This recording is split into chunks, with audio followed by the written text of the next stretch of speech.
مفتی طارق مسعود special. تو آدمی کو چاہیے یہ 2 حدیثیں یاد کر لے، ہر مرد کو، اور دوستوں میں اس کو بتائے، اس کا بڑا فائدہ ہوتا ہے۔ ایک حدیث، امی عائشہ نے برتن توڑا دوستوں کی موجودگی میں، آپ نے اس کی توجیہ بیان کی کہ غارت امکم، تمہاری ماں کو غیرت آ گئی، اور کوئی غصے کا اظہار نہیں کیا، برتن اٹھا دیا بس۔ دوسری وہی دعوت والی، عزت کتنی دے رہے ہیں اپنی زوجہ کو۔ کتنے لوگ ہیں سعودی عرب میں جاب کر رہے ہیں، امریکہ میں جاب کر رہے ہیں، اللہ نے گنجائش بھی دی ہے، بھائی اپنی بیگم کو ساتھ لے کے جاؤ۔ وہ کہتے ہیں یار گزارا مشکل ہو جائے گا، سب گزارا تو مشکل ہو جائے گا، لیکن تمہاری شادی اس لیے تھوڑی ہوئی کہ بیگم یہاں رہے تم اس کو کھلاؤ، صرف کھلانے کے لیے تھوڑی ہوئی ہے۔ زوجہ کا جو مطلب ہے، صاحبہ کہتے ہیں عربی میں، ساتھ رہنے والی، ساتھ رہنے والی۔ تو ساتھ رہنے والی کیا، جب آپ جاب کرنے کے لیے گئے سعودی عرب یا کہیں گئے، ایک سال کے بعد آپ مہینے میں ایک دفعہ، سال میں ایک دفعہ آ رہے ہو، اور ریٹائرمنٹ پہ اب آپ ہو گئے، 20-25 سال تو بیگم کے بغیر گزر گیا نا۔ اور یہ بھی آپ صلی اللہ علیہ وسلم نے فرمایا، خیارکم خیارکم لأہلہ، تم میں سب سے بہتر اللہ کے نزدیک وہ ہے جو اپنے گھر والوں کے ساتھ سب سے اچھا ہے۔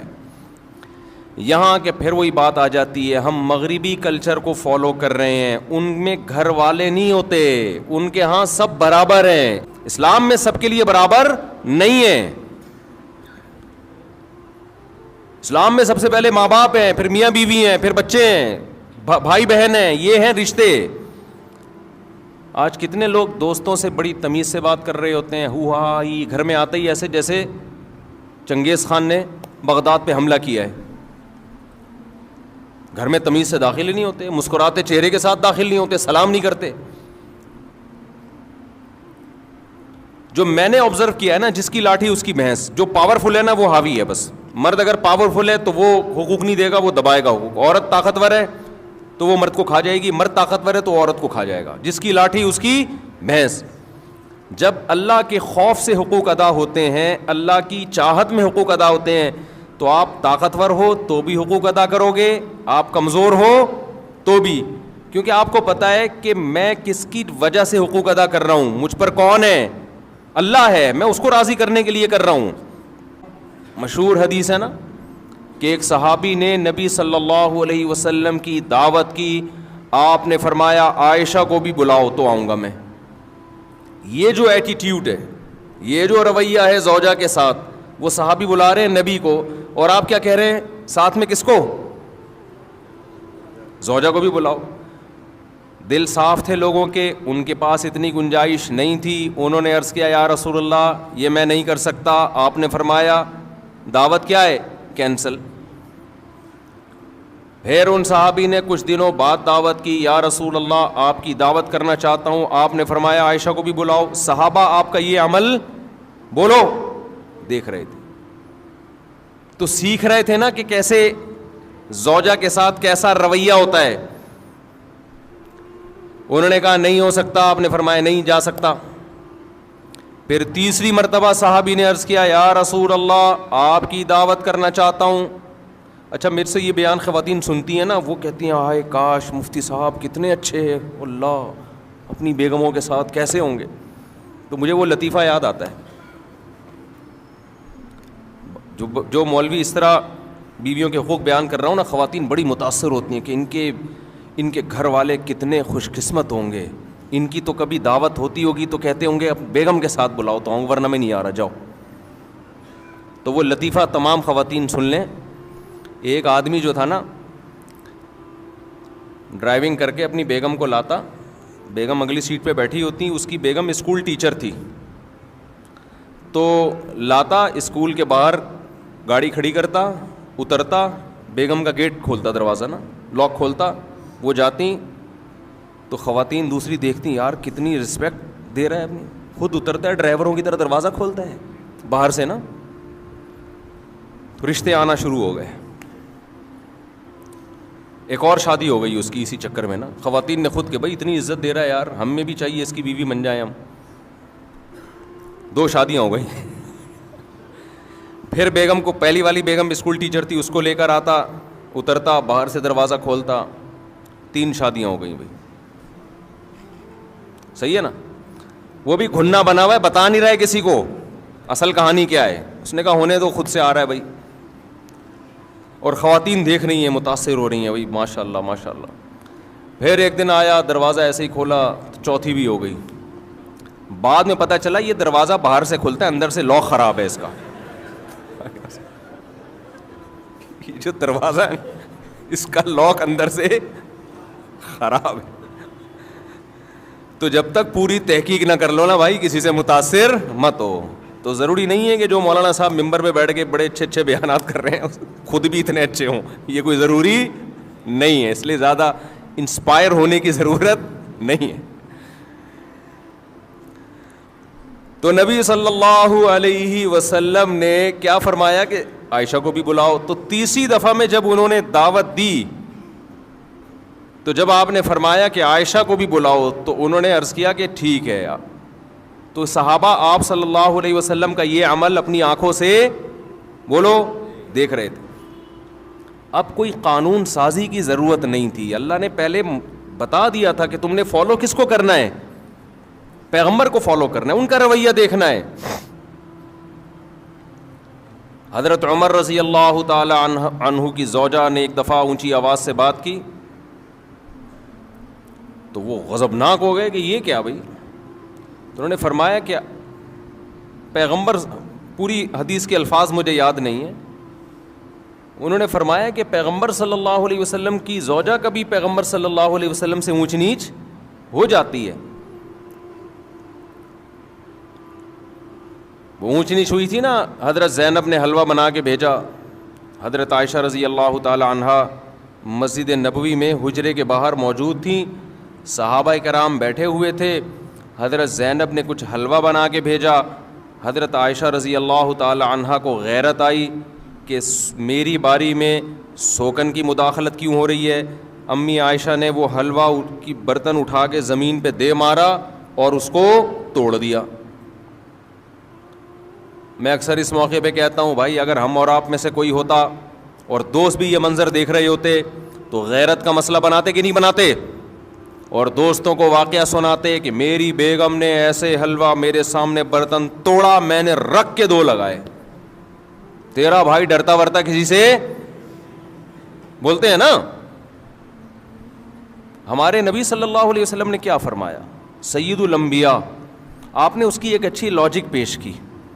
فرمایا غارت امکم, تمہاری ماں کو غیرت آ گئی ہے, یہ محبت میں ہوا ہے. سمجھ رہے ہیں کہ نہیں سمجھ رہے؟ ان کو یہ ہوا کہ باری میری ہے تو کسی اور کے گھر سے گفٹ کیوں آ رہا ہے, دوسری زوجہ کے گھر سے. تو یہ غیرت میں کیا, یہ کوئی غصہ نہیں ہوئے, زمین پہ بیٹھ کے وہ برتن اٹھا لیا. اور جب حضرت عائشہ کا غصہ ٹھنڈا ہوا تو فرمایا کہ برتن کے پیسے دے دینا, زمان تو آئے گا نا. اب یہ تو نہیں کہ غیرت میں آپ نے کسی کچھ بھی کر لو تو زمان تو آتا ہے نا. تو میں جب یہ حدیث پڑھی میں حیران ہوا. میں نے کہا یار اگر ہم لوگ ہوتے تو ہم یہ واقعہ 20 لوگوں کو بھی سناتے, بھائی تیری بھابھی نے ایسا کیا آج, اور تجھے پتہ ہے ہم سسرال سے ڈرتے ورتے نہیں. اور دوست بھی مردانگی کے چیلنج دیتے, ابے تو جورو کا غلام ہے, تیرے گھر میں برتن ٹوٹ رہے ہیں, صحیح ہے نا, تیرے گھر میں کیا ہو رہا ہے, اور وہ بھی تیرے دوستوں کے سامنے, شاگردوں کے سامنے. کوئی تمیز ہے یار, رکھ کے لگایا کیوں نہیں تو نے. لیکن صحابہ نے یہ منظر بھی اپنی آنکھوں سے دیکھا. یہ حدیث تو صحابی بیان کر رہے ہیں نا, کہ نبی نے اس کی توجیح کی, غارت امکم, تمہاری ماں کو غیرت آ گئی. تبھی تو حدیث میں آتا ہے. دیکھو یہ واقعہ سننے میں الگ ہے, سننے میں تو آپ سمجھ رہے ہو بھائی نارمل ہے. حقیقت یہ ہے کہ جب گزرتی ہے تو پتہ چلتا ہے کہ اس کے لیے تھوڑے بہت اخلاق کافی نہیں ہے, بہت بڑا ظرف ہونا چاہیے. اور خاص طور پر وہ پیغمبر جن کو سب فالو کر رہے ہیں, مقتدا اور رہبر ہیں, جن سے افضل اس کائنات میں اللہ نے کسی کو پیدا کیا نہیں ہے.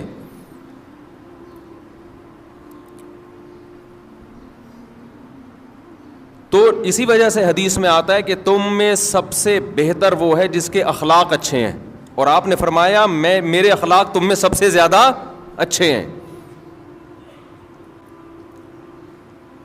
اور یہ بھی آپ صلی اللہ علیہ وسلم نے فرمایا خیارکم خیارکم لأہلہ، تم میں سب سے بہتر اللہ کے نزدیک وہ ہے جو اپنے گھر والوں کے ساتھ سب سے اچھا ہے. یہاں کہ پھر وہی بات آ جاتی ہے، ہم مغربی کلچر کو فالو کر رہے ہیں، ان میں گھر والے نہیں ہوتے، ان کے ہاں سب برابر ہیں. اسلام ترجیح کس کو دیتا ہے؟ رشتوں کو. دیکھو گورا تھینک یو سے بات کرتا ہے، ہر ایک سے اس کا تھینک یو برابر ہے. کسٹمر سے بھی وہی تھینک یو، عام آدمی سے بھی وہی thank you, excuse me, please, یہ جو ان کے الفاظ ہیں نا، یہ سب سے کیا ہیں؟ برابر ہیں. اسلام میں سب کے لیے برابر نہیں ہے. اسلام میں سب سے پہلے ماں باپ ہیں، پھر میاں بیوی ہیں، پھر بچے ہیں، بھائی بہن ہیں، یہ ہیں رشتے. آج کتنے لوگ دوستوں سے بڑی تمیز سے بات کر رہے ہوتے ہیں، ہو ہا ہی، گھر میں آتے ہی ایسے جیسے چنگیز خان نے بغداد پہ حملہ کیا ہے. گھر میں تمیز سے داخل ہی نہیں ہوتے، مسکراتے چہرے کے ساتھ داخل نہیں ہوتے، سلام نہیں کرتے. جو میں نے آبزرو کیا ہے نا، جس کی لاٹھی اس کی بھینس. جو پاورفل ہے نا وہ حاوی ہے بس. مرد اگر پاورفل ہے تو وہ حقوق نہیں دے گا، وہ دبائے گا حقوق. عورت طاقتور ہے تو وہ مرد کو کھا جائے گی، مرد طاقتور ہے تو عورت کو کھا جائے گا. جس کی لاٹھی اس کی بھینس. جب اللہ کے خوف سے حقوق ادا ہوتے ہیں، اللہ کی چاہت میں حقوق ادا ہوتے ہیں، تو آپ طاقتور ہو تو بھی حقوق ادا کرو گے، آپ کمزور ہو تو بھی، کیونکہ آپ کو پتا ہے کہ میں کس کی وجہ سے حقوق ادا کر رہا ہوں. مجھ پر کون ہے؟ اللہ ہے. میں اس کو راضی کرنے کے لیے کر رہا ہوں. تو میں اس کر رہا تھا کہ جب تک اللہ کا یقین اور اللہ کی سزا کا خوف اور اللہ کی جنت کا یقین نہیں ہوگا، انسان ایک دوسرے کے حقوق بھی ادا نہیں کریں گے. تو اب میں اصل جو انٹیوں کی بات کر رہا تھا کہ بہت ساری انٹیاں آج کل اپنے آپ کو پابند نہیں سمجھتی شوہر کے حقوق کا. تو ان انٹیوں سے میں یہ کہتا ہوں کہ دیکھو میاں جو آپ کو کے حقوق ادا کر رہا ہے اس کی بیس کیا ہے؟ اسلام ہے نا. اسلام نہ ہو تو پھر کیا ہے بھائی؟ آزاد گھومو پھرو، کیا ضرورت ہے؟ تو آپ بھی ان اسلام کی پابندیوں کو قبول کرو جو اسلام نے آپ کے اوپر لگائی ہیں. اور وہ پابندی یہ لگائی ہے کہ سربراہ کون ہے؟ بولو نا، میاں ہے. دیکھو جو بات انسان زبان سے بار بار بولتا ہے نا، دل میں اثر کرتی ہے 100%. کہتے ہیں کہ جو ماہر نفسیات ڈاکٹروں کے بارے میں سنا کہ ان کی تحقیق ہے کہ جتنے خودکشی کے کیسز آئے ہیں نا، ان میں زیادہ تر وہ لوگ ہیں جو زبان سے کہا کرتے تھے کہ میں خودکشی کر لوں گا. جو زبان سے نہیں کہتے وہ کرتے بھی نہیں ہیں. اگر آپ زبان سے کہو نا، جیسے بعض خواتین کہہ دیتی ہیں یہ نہیں کیا تو میں خودکشی کر لوں گی، وہ کر بھی لیتی ہیں. مرد بعض دفعہ یہ اس کی کوئی خواہش پوری نہیں ہوتی، کہیں رشتہ طے ہوا، شادی نہیں ہو رہی، دھمکیاں دیتا میں خودکشی کر لوں گا. تو آپ سمجھ رہے ہوتے ہیں میں ایسے ہی کہہ رہا ہوں، میں کروں گا نہیں. لیکن جب آپ نے یہ کہہ دیا نا ایک دفعہ زبان سے کہ میں خودکشی کر لوں گا، تو خودکشی نہ کرنے کے اگر 100% چانسز تھے نا، تو اب وہ 99% رہ گئے ہیں. 1% چانسز بڑھ گئے ہیں اس ورڈنگ کی وجہ سے جو آپ نے زبان سے بول لو نا، جو زبان سے آپ نے ادا کی ہے، اس کی وجہ سے 1% چانس بڑھ گیا ہے. دوبارہ یہ لفظ آپ نے مذاق میں ریپیٹ کیا کہ میں کر لوں گا، تو 2% چانس آپ کے بڑھ گئے ہیں. ایسے واقعات ہیں. جو لوگ بیوی کو طلاق کی دھمکیاں دیتے ہیں اور وہ دل میں یہ ہوتا ہے کہ میں دوں گا نہیں، کبھی بھی نہیں دوں گا، بس ویسی دھمکی دے رہا ہوں، تو خوب سمجھ لو کہ پہلے یہ تھا کہ 100% چانس ہے کہ آپ نہیں دیں گے، لیکن جب آپ نے ایک دفعہ دھمکی دے دی نا، اب وہ 100% سے کم ہو کے کتنا رہ گیا ہے؟ 99%.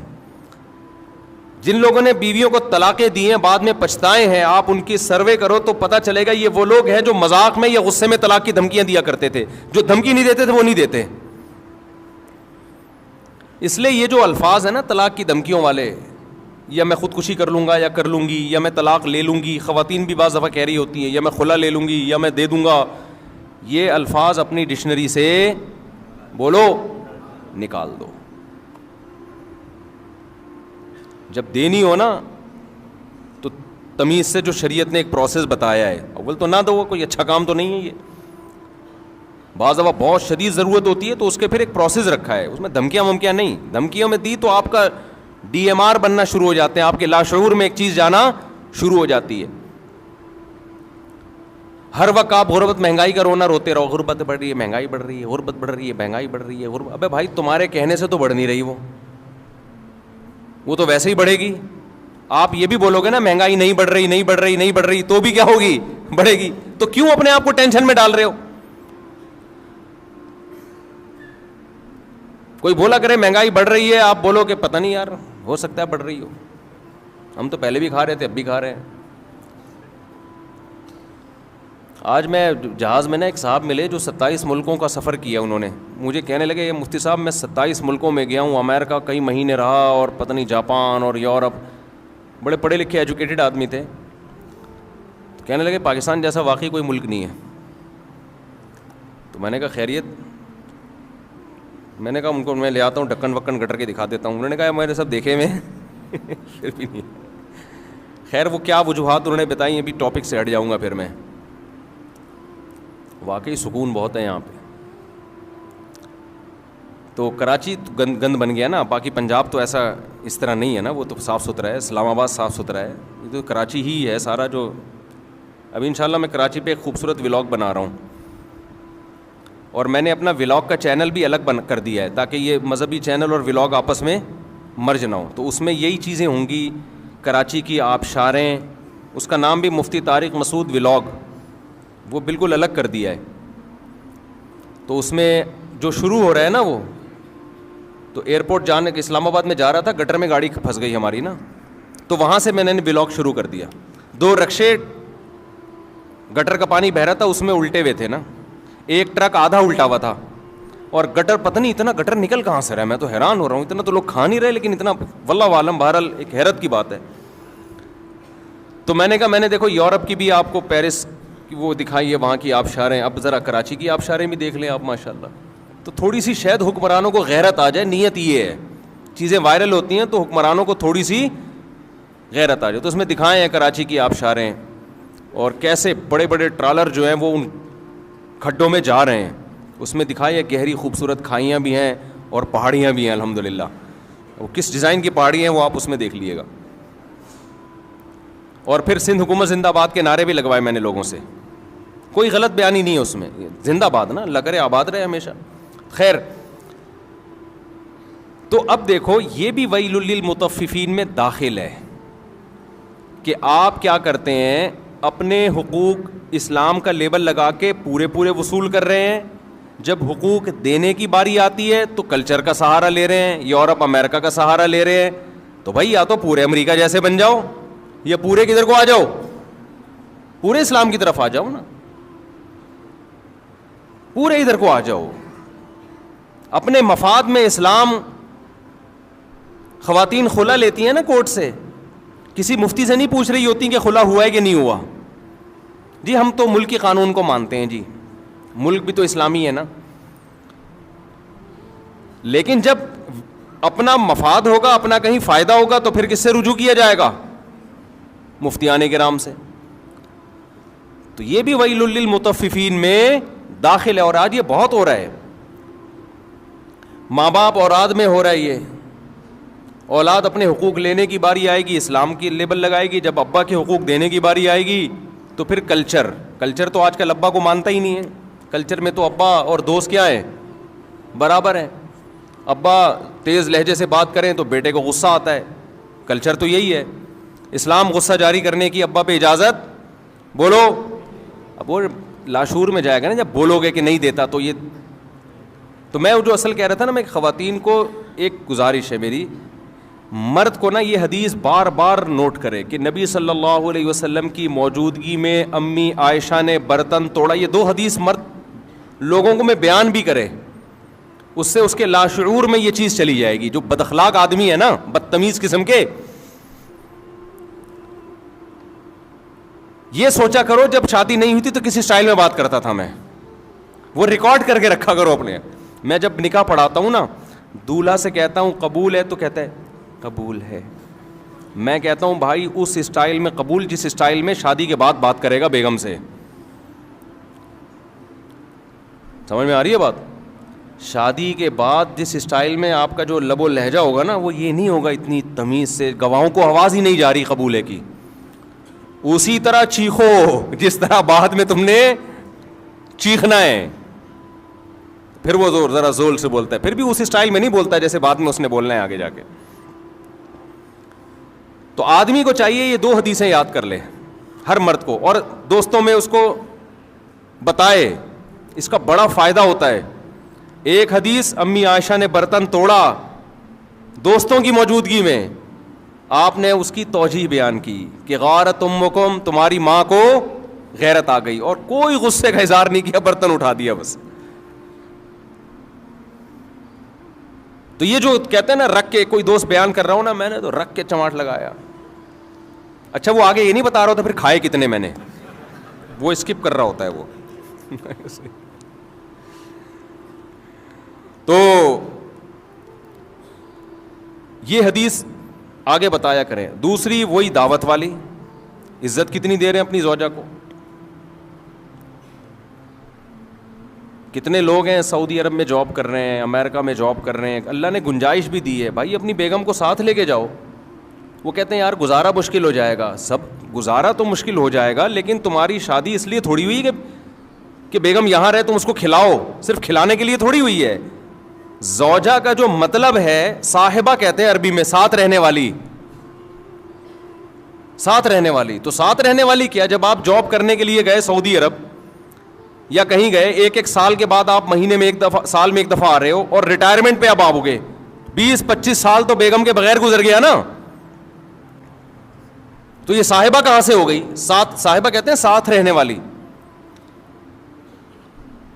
کوئی بہت ہی غریب ہو بیچارہ نہیں افورڈ کر سکتا, اس کے احکام الگ ہیں, لیکن نارملی ایسا نہیں ہوتا اور نہیں ہونا چاہیے. اللہ کا خوف پیدا کرنا چاہیے. جہاں جا رہے ہو, شریف آدمی ویسے بھی کوشش کرتا ہے کہ بیگم ساتھ ہو, کیونکہ وہ ریموٹ کنٹرول کی طرح آپ پہ نظر رکھتی ہے, لہذا کوشش ہوتی ہے عزت دار لوگوں کی بیگم کو ساتھ لے کے جاؤ. دوسرا یہ حدیث جو میں نے بتائی نا, 2 حدیثیں, یہ اگر آپ آگے نقل کریں گے نا تو اپنے حالات شاید کچھ سیٹنگ پہ آ جائیں. اور خواتین کو پتہ ہے کیا سوچنا چاہیے, عورت کو یہ حدیث بار بار, قرآن کی آیت الرجال قوامون علی النساء, اللہ نے سربراہ کس کو بنایا ہے؟ مرد کو. سر کا تاج کس کو بنایا ہے؟ مرد کو بنایا. آقا کس کو بنایا ہے؟ عورت مرد کی غلام نہیں ہوتی, ماتحت ہوتی ہے. غلام اور ماتحت میں فرق ہے. دیکھو آپ آفس میں ہوتے ہو, آپ کا ایک باس ہوتا ہے, آپ اس باس کے غلام نہیں ہوتے, لیکن کیا ہوتے ہو؟ ماتحت ہو. صدر, وزیر اعظم, ہم ان کے غلام نہیں ہیں, لیکن ماتحت ہیں یا نہیں ہیں؟ ماتحت کی کام ہوتا ہے, ایک جو سربراہ ہے اس کو عزت دینا, نمبر 2 اس کی اطاعت کرنا. ہر چیز میں رکاوٹ, ہر چیز میں رکاوٹ. کوئی بات میاں کرے فوراً اس کے, ایک آدمی نے کہا میں نے اپنی بچی کی شادی کرنی تھی, ایک رشتہ آیا, مجھے پتا تھا میں بولوں گا تو بیگم میری مخالفت بولے گی, یہاں نہیں کرنی میں نے. تو کہہ رہے میں نے کسی کو بھیج کے بیگم سے کہلوایا کہ اس کا اچھا رشتہ آیا ہوا ہے, لیکن اس کے تمہارے میاں نہیں مان رہے, تو وہ مان گئی فوراً. یہ سچی مچی کا واقعہ ہے, وہ مان گئی. اور میاں گھننا بن گیا, نہیں نہیں یہاں نہیں کرنا, مجھے یہ بالکل پسند نہیں ہے, میں نہیں کر سکتا یہاں پہ یہ. اور یہ ابھی کیا بتاؤں, یہ گیم بھی میں نے ہی سکھایا تھا اس کو, کیا شرمانا آپ سے. یہ طریقہ بھی کس نے سکھایا تھا؟ میاں کو. مجھے ان دونوں کے حالات پتہ تھے کہ میاں بیوی میں نا ہمیشہ ایک دوسرے کے 180 ڈگری پہ چل رہے ہوتے ہیں, اس چکر میں بچی کا بیڑا غرق ہو جائے گا. تو اچھا رشتہ آیا, میاں نے کہا یار میری بیگم, میں بولوں گا نا وہ بولے گی نہیں. وہ کہہ رہی ہے یہ تو بیوقوف آدمی پتہ نہیں کون سا رشتہ اٹھا کے لے آیا. بعض عورتیں یہ بھی سمجھتی ہیں کہ مرد جب گھر میں بچی کی جلدی شادی کرتا ہے تو گویا وہ اپنی جان چھڑانا چاہ رہا ہے. یہ بہت غلط سوچ ہے. بعض دفعہ باپ چاہ رہا ہوتا ہے کہ بچی کا اچھا رشتہ آیا ہے, ابھی کم عمر ہے, لیکن کر دو, اچھا رشتہ ہاتھ سے نکل جائے گا. اس میں خواتین یہ لیبل لگا رہی ہوتی ہیں کہ گویا جان چھڑانا چاہ رہے ہیں بیٹی سے. یہ بہت خطرناک تانا ہوتا ہے مرد کے لیے. کوئی مرد اپنی بیٹی سے جان نہیں چھڑانا چاہتا. وہ اس کے مستقبل کے لیے قربانی دے رہا ہوتا ہے. اب اس کے گھر میں بھی ایسا ہی کہ وہ بیگم تانا دے, جب بھی کوئی رشتہ آئے تو بیگم تانا دیتی ہے, جان چھڑانا چاہ رہے ہیں. تو میں نے اس کو یہ طریقہ بتایا, میں نے کہا آپ کسی خاتون کو بھیجو اور آپ بولو یہ مجھے بالکل قبول نہیں ہے رشتہ, ابھی بچی کی عمر کیا ہے, ایسی باتیں کرو. تو ہو گئی شادی, صحیح ہے نا, اور اللہ کا شکر ہے کامیاب شادی بھی. تو خواتین اگر زبان سے یہ لفظ بار بار بولتی رہیں نا, اب آپ لوگ سب لوگ یہ حربہ استعمال نہ کریں جا کے, ہر ایک کے ایک جیسے حالات نہیں ہوتے کہ بیگم میں دوسری شادی بالکل بھی نہیں کروں گا. پتہ چلا آپ نے کہا کہ اب ایسا ہوگا نا, بیگم کہے گی نہیں تم تو کرو گے, اب آپ نے کہہ دیا نا نہیں کروں گا, وہ کہے گی میں یہی سننا چاہ رہی تھی آپ سے, اور مجھے ویسے بھی یقین ہے کہ آپ بالکل بھی نہیں کریں گے. آپ کہو گے یار ہماری ساری پالیسی کیا ہو گئی, مفتی صاحب نے برباد کر دی. تو ہر جگہ ہر چیز چلنے کی نہیں ہے. لیکن بعض ہوتا ہے, بعض گھروں میں ایک دوسرے کے ہمیشہ الٹا چل رہے ہوتے ہیں, ایسی نفرتیں پھیل چکی ہوتی ہیں, بدگمانیاں. تو اس کا پھر طریقہ یہ ہوتا ہے. تو عورت کو چاہیے, جیسے مرد کو چاہیے نہیں یہ 2 حدیثیں بیان کرتا رہے, تو عورت کو چاہیے زبان سے نا 1 دفعہ صبح 100 دفعہ تسبیح اور شام کو 100 دفعہ کہ سربراہ گھر کا کون ہے میاں ہے, یہ میرا میاں میرا سربراہ ہے, میرا آقا ہے, میرے سر کا تاج ہے, مجھے حکم دیا گیا ہے کہ میں اس کو عزت دوں, اس کو رسپیکٹ دوں, میں عزت دوں, یہ میرا آقا ہے آقا ہے آقا ہے. 100 دفعہ بول لیں, اس سے گھر کا ماحول کیا ہو جائے گا, بہت خاندانی ہو جائے گا ماحول. ایسا نہ ہو کہ ایک اپنی ذمہ داری پوری کرے دوسرا تسبیح نہ پڑھے, پھر الٹا ہو جائے گا. یعنی اس نے یہ والی تو پڑھ لی کہ سربراہ سربراہ سربراہ آقا ہے آقا ہے, اور آپ نے اخلاق والی تسبیح نہیں پڑھی, تو جب وہ اور زیادہ پولائٹ ہو جائے گی تو آپ تو اور ظلم ڈھانا شروع کر دو گے اس کے اوپر. پہلے تو وہ ریئیکشن کرتی تھی, اب وہ ریئیکشن بھی نہیں کر رہی, تو اور ظالم بن جاؤ گے آپ. تو اس لیے آپ نے بھی تسبیح پڑھنی ہے اور اس نے بھی پڑھنی ہے, دونوں اپنی ذمہ داری ہوگی تو حساب کتاب چلے گا. اور اگر آپ نے اخلاق والی پڑھنا شروع کر دی, اس نے سربراہ والی نہیں پڑھی, تو آپ تھوڑے دنوں میں کیا بن جاؤ گے آپ کا روب ختم ہو جائے گا, اور پھر جو ہو رہا ہے وہ ہو جائے گا, جو ہو رہا ہے اس کو بتانے کی ضرورت نہیں ہے. تو خیر میں جلدی سے اپنی بات کو سمیٹوں. قرآن میں جو آتا ہے نا وَيْلٌ لِّلْمُطَفِّفِينَ الَّذِينَ إِذَا اكْتَالُوا عَلَى النَّاسِ يَسْتَوْفُونَ وَإِذَا كَالُوهُمْ أَوْ وَّزَنُوهُمْ يُخْسِرُونَ. اپنا حق لینے کی باری آتی ہے پورا حق لیتے ہیں, دینے کی باری آتی ہے تو گڑبڑ کرتے ہیں. تو یہ پیاز ٹماٹر والوں کے بارے میں نہیں ہے, صرف ہر ایک کے بارے میں ہے, ہر ایک کے بارے میں. تو اسی طرح یہ جو میں نے حدیث پڑھی ہے, جو اصل جس پر میں نے بیان کرنا تھا, تمہید لمبی ہو گئی, کہ یہ جو حدیث میں آتا ہے مسلمان وہ ہے جس کی زبان اور ہاتھ کے شر سے دوسرے مسلمان محفوظ رہیں. تو اس کا مطلب یہ نہیں ہے کہ لوگوں کو تھپڑ مت مارو جا کے, ایسا تو کوئی بھی نہ اس زمانے میں کرتا تھا نہ اب کرتا ہے. لوگ کہتے ہیں نہ میں کسی کو مکہ مارتا ہوں, نہ میں بلا وجہ کسی کو گالی دیتا ہوں, نہ میں تھپڑ مارتا ہوں, تو میرے زبان اور ہاتھ کے شر سے دوسرے مسلمان کیا ہیں, محفوظ ہیں. او بھائی یہ تو پہلے بھی محفوظ تھے, ہر دور میں محفوظ رہے ہیں, کون بھی بلا وجہ کسی کو جا کے مارتا ہے. اس حدیث کا مطلب یہ ہے کوئی ایسا کام نادانستہ طور پر نہ کیا جائے کہ آپ کی نیت تکلیف پہنچانے کی نہیں ہے لیکن پھر بھی سامنے والے کو تکلیف ہو رہی ہے, ایسا کام نہ کیا جائے. گاڑیاں جو غلط پارک کر دیتے ہیں, آج صبح ایئرپورٹ پہ کیا ہوا ہے, وہ گاڑی آگے پتہ نہیں کھڑی کر کے چلا گیا بندہ, تلاش کر رہے ہیں یار ہمیں جمعے میں پہنچنا ہے, بھائی بندہ کدھر ہے, پھر ہارن مارتے رہو, پھر پتہ نہیں کہاں سے آ رہا ہے. اس کی نیت یہ نہیں ہوگی تکلیف دینے کی, اس کی نیت یہ ہوگی یار میرے کچھ لوگ آ رہے ہیں غلط پارکنگ کر کے, اب چلا گیا وہ کہ میں تھوڑی دیر میں آ جاؤں گا. تو بھائی آپ تھوڑی دیر تک کیوں کسی کو کھڑا رکھ رہے ہو, تو غلط ہے نا. ایسی جگہ پہ آپ کیوں گاڑی 5 منٹ کے لیے بھی کیوں کھڑی کر رہے ہو گاڑی, آپ خود تکلیف اٹھاؤ نا, پارکنگ پہ کھڑی کرو اور پیدل چل کے آؤ. آپ اپنے آپ کو 5 منٹ کی تکلیف سے بچانا اور دوسرے کو 25 منٹ کی تکلیف میں ڈال دینا. اور وہ 5 منٹ کی تکلیف جو دوسرے کو ہوتی ہے وہ بھاری اس لیے لگتی ہے کہ اس کا ڈیوریشن معلوم نہیں ہوتا کہ کمبخت آئے گا کبھی. ہے سمجھ میں نہیں آ رہی میرا خیال بات. ایک اور گڑبڑ لوگ بہت زیادہ کرتے ہیں, خوب اچھی طرح سمجھ لو, یہ کبھی بھی نہ کیا کرو. جب آپ سفر پہ جائیں نا کہیں, جتنا سامان آپ آسانی سے اٹھا سکتے ہیں اٹھائیں. کبھی بھی ایکسٹرا سامان اس نیت سے نہ لیں کہ دوسرے کے پاس سامان کم ہے تو اس کے بیگ میں ڈال دوں گا. یہ غیر اخلاقی حرکت ہے. دوسرا کم سامان اسی وجہ سے ہو سکتا ہے لے کے آ رہا ہو تاکہ میں ہلکا پھلکا رہوں. وہ اس لیے نہیں لے کے آ رہا کہ میں محلے والوں کے بھی سامان اٹھاؤں. میں یہ بھی بہت ہو رہا ہوتا ہے. یار کائنڈلی ذرا یہ بیگ, آپ کا بیگ خالی ہے نا, یہ چلغوزے رکھ لیں ذرا اس میں. وہ خالی جان کر رکھا ہوا ہے ہم نے تاکہ ہم ہلکے پھلکے جائیں. ابھی میں سفر پہ گیا تو ایسے ہی گیا نا, یوں ہی کچھ بھی نہیں تھا. وہ پوچھ رہے بیگ کہاں ہے, میں نے کہا میں ٹوٹل میں ہی ہوں بس. تو کہنے بھائی کیا ہے, میں نے کہا میں ٹوٹل یہی ہوں, میں ٹوٹل مجھے ہی مشین سے گزارنا ہے تو گزار لو بھائی. کیوں, میں جان کر ہلکا پھلکا گیا ہوں یار, کیا بیگ کی ٹینشن اٹھائے آدمی. تو ایک آدھ دن کا سفر ہوتا ہے تو کپڑے لے جانے کی بھی ضرورت نہیں ہوتی. اب لوگ کیا کر رہے ہوتے ہیں, کائنڈلی یہ ذرا, اور پھر اس میں خطرہ یہ ہوتا ہے کہ اب منع کرو نا, منع تو بد اخلاقی, غیر اخلاقی. مفتی صاحب خالی تو ہو نا آپ. بعض دفعہ ایسے ہوتا ہے, ایک جگہ سامان تھا میرے پاس تو ایک جاننے والے تھے, انہوں نے وہ کھجوریں رکھوا دی. وہ ایکسٹرا کھجوریں لے کر جا رہے ہیں. وہ انہوں نے کہا جی ایئرپورٹ یہاں آپ کے پاس کم سامان ہے. جاننے والے تھے وہ, میں مانتا ہوں.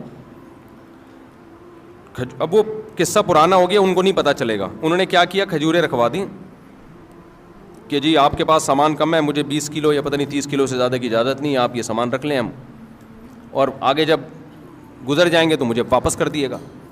میرے دماغ میں وسوسے آ رہے ہیں کہ کھجور ہی ہے, کوئی ہیروئن چرس تو نہیں ہے اس کے اندر. اس قدر ذہنی کوفت مجھے شروع ہوئی ہے نا. شروع میں تو میں نے رکھ لی, مجھے ناگوار تو گزرا, بھائی کیوں آپ ایسی چیز لے کر آ رہے ہو کہ جو خالی ملے گا اس کو پہنا دو گے. اب تعلق بھی ہے, منع کیسے کریں یار, یہاں سے وہاں تک ہی تو لے کے جانا ہے نا.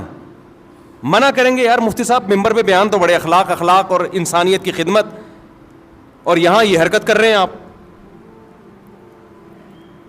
تو مجھے یہ چرس ہیروئن کی طرف تو دماغ نہیں گیا, لیکن میرا ذہن اس طرف چلا گیا کہ میں نے کہا رکھ لیتے ہیں. مجھے غصہ تو آیا لیکن میں نے رکھ لی. لیکن پھر میرے دماغ میں وسوسے آنا, چرس ہیروئن نہیں, کوئی بھی غیر قانونی چیز ہو سکتی ہے. سعودی عرب سے چرس لانا تو آسان نہیں ہے, لے جانا ہی ناممکن ہے, تو لانا کہاں سے ہوگا. لیکن کچھ بھی ہو سکتا ہے. 1% بھی چانس ہو تو ٹینشن دینے کے لیے بولو کافی ہے یہ. خیر وہ پار ہوا, پھر انہوں نے مجھ سے معذرت بھی کی, میں معذرت چاہتا ہوں. میں نے کہا آپ نے معذرت تو کر لی ہے لیکن یہ حرکت ٹھیک نہیں ہے, بالکل غلط حرکت ہے. یہ معذرت کیا, سوری کرنے سے تھپڑ مارو پھر بولو سوری. تبلیغ میں لوگ نکلتے ہیں, یہ دیکھا گیا ہے یار, وہ امیر صاحب آپ کا بیگ خالی ہے نا, یہ میرے چلغوزے رکھ لیں اس میں. غیر اخلاقی حرکت ہے. آپ کو پتہ نہیں ہے کہ وہ دل سے رکھ رہا ہے یا وہ ٹینشن میں. بعض دفعہ بیگ میں جگہ خالی ہوتی ہے, انسان اس لیے خالی رکھتا ہے کہ وزن ہلکا ہو, وہ اس لیے تھوڑی رکھتا ہے کہ تو زیادہ لے آنا. میں ایک دفعہ بیرون ملک جا رہا ہے, ایئرپورٹ پہ جاننے والے مل گئے, کراچی ایئرپورٹ پہ, بہت پرانے تھے, قریبی تھے. انہوں نے دیکھا مفتی صاحب ہلکے پھلکے جا رہے ہیں نا, ان کو اچھا نہیں لگا بالکل. انہوں نے کیا کیا, کچھ چیزیں, میں وہ چیزیں بتاؤں گا تو وہ سمجھ جائیں گے میری بات ہو رہی ہے نا. وہ چیزیں نکال کے میرے بیگ میں ڈال دیں, اور میری جو تلاشی شروع ہوئی ہے, اتنی لمبی تلاشی. بولے آپ کیا بزنس کر رہے ہو, کیا یہ ایکسپورٹ کر رہے ہو, کیا کر رہے ہو, یہ تو بزنس کا مال لگ رہا ہے. گھنٹہ لگ گیا میرا ایئرپورٹ پہ. میں گزرا ہوں, پھر جا کے انہوں نے وہ سامان واپس لیا. کہا میں نے کچھ بھی نہیں ان کو. لیکن آپ بزنس کر رہے ہو تو اپنا بوجھ خود تو اٹھاؤ نا کم از کم. تو کبھی بھی یہ حرکت نہیں کرنی چاہیے کہ آپ سفر میں ہو, آپ دیکھ رہے ہو دوسرے کے ہاتھ خالی ہے تو اپنا آدھا بوجھ اس پہ ڈال دو. وہ ہاتھ خالی ہے تو اس لیے ہے کہ وہ تاکہ میں ہلکا پھلکا سفر کروں میں. تو یہ بھی اس حدیث میں داخل. ہاں وہ خود آپ سے مانگ لے, خود مانگ لے, یار آپ کے پاس 2 بیگ ہیں, آپ ایک بیگ مجھے پکڑا دیں. اور ایک دفعہ میں نہیں, 2 ایک اوپر سے بعد دفعہ مروت میں آدمی کہہ رہا ہوتا ہے, جیسے مہمان آئے تو کھانا کھائیں گے, وہ کہ ہاں کھاؤں گا, لے بھائی پھنس گئے. تو ہوتا ہی ہے, تو اخلاقاً پوچھ لیتا ہے, یقین ہو جائے کہ سچی مچی کا پوچھ رہا ہے. مجھے بھی مسقط بلایا نا جن لوگوں نے, ریٹرن ٹکٹ دیا آنے جانے کا, وہ نہیں جس شادی میں گیا جس کا بڑا 1 مہینے سے کہہ رہے تھے مجھے. اب چونکہ میں اپنے خرچے پہ نہیں جا رہا تھا, ان کے خرچے پہ, پہلی دفعہ میں نے ہاں نہیں کیا ہے. بعض دفعہ مروت میں انسان پوچھ لیتا ہے مجھ سے, صاحب آپ کو بلا رہے ہیں, آپ آ رہے ہیں؟ ہاں جی آ رہا ہوں میں, بھیج دو ٹکٹ. 1 مہینے تک مسلسل میسج بھیجتے رہے, پھر مجھے یقین ہوا کہ بھائی واقعی یہ سچی مچی نہیں چاہ رہے ہیں آنا, پھر میں نے اوکے کیا, ہاں بھی ٹھیک ہے. بعض دفعہ انسان رشتہ داروں کو, دوستوں کو پوچھ لیتا ہے کہ نہیں پوچھا تو بعد میں بولیں گے یار سب کو بلایا مجھے کیوں نہیں بلایا, تو اس چکر میں پوچھ لیتا ہے آپ تیار بیٹھے تھے, آپ نے کہا ہاں قبول ہے. تو ایسا نہیں ہوتا, ایسا کرو گے تو کوئی بھی, تو مہمان کو جب بھی کوئی میزبان پوچھے نا تو مہمان کو فوراً ہاں جی کھانا ہے, بھائی ویسے ہی پوچھ رہا ہوگا, 2-3 دفعہ پوچھے تسلی سے, پھر آپ بولو کہ ہاں کھانا ہے میں نے, ورنہ چپ بیٹھے رہو. یہ بھی نہیں کہو کہ نہیں کھانا, جھوٹ نہیں بولو. تو اب جو میں اصل بات کر رہا ہوں نا, اسی میں ایک بات یہ بھی ہے. تو یہ بات تو پتہ چل گئی نا, کوئی ایسا عمل جس سے دوسرے کو تکلیف. واش روم میں جا کے بیٹھ گئے, چونکہ کرایہ نہیں دینا پڑ رہا, بیٹھے ہوئے ہیں, اور باہر رش بھی نہیں ہے, تو بھائی جب آپ گئے تھے ہو سکتا ہے اس وقت رش نہ ہو, بعد میں کوئی بندہ آ گیا ہو, بیٹھے ہوئے. واش روم میں صحیح طرح سے صفائی نہیں کی آپ نے. اب یہ باتیں تو ممبر پہ کیا آپ سمجھائے آدمی, یہ تو بچوں کے سکھانے کی چیزیں. پبلک ٹوائلٹ میں سفر کے دوران بہت جانا ہوتا ہے نا انسان کا, تو بعض رپورٹیں اچھی نہیں ہوتی ہیں, ٹھیک ہے نا, اس کو اچھی رپورٹیں نہیں ہوتی. تو یہ تمام چیزیں, اسی میں ایک بات خوب اچھی طرح سمجھ لیں, جب بھی کوئی مہمان آئے نا, مہمان سے 1 دفعہ کھانے کا پوچھو, 2 دفعہ, 3 دفعہ, 4تھی دفعہ مت پوچھو, وہ مصیبت میں آئے گا. میرے ساتھ ایسا اتنا زیادہ ہونے لگا ہے کہ اب میں ڈپریشن میں جانے لگا ہوں, اب میں غصہ کرنے لگا ہوں لوگوں پہ.